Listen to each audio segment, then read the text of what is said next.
Aşımov Təvəkkül Əliyaroğlu, İsmail Rayonu İstiqəndinəm. Nasosdan gəldim, Zəngilana gedirəm. Navigatorla gəlirdim. Navigator bu yol göstərdiyinə görə, yəni gəlib buradan gəlib keçəsi oldum. Orada gəldim, keçdim, yarısına gəlib keçdim, gördüm ilişmir.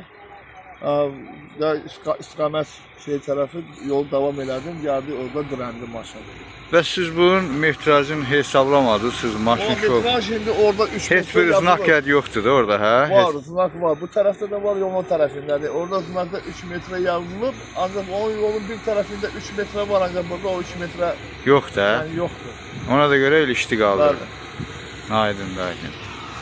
Yəqin ki, bu gələn səfər bu sürücülərə ya da bir ibrət olar. Görün nə qədər insanlar əziyyət çəkir burada. Baxın.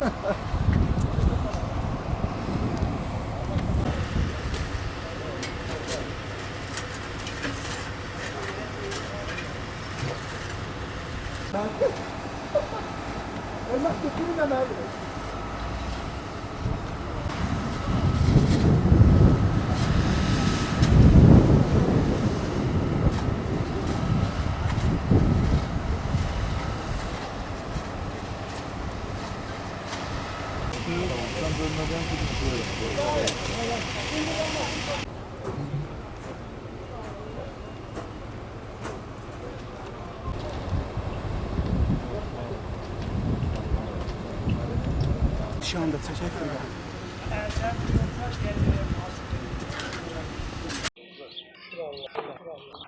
Teşekkürler buranın.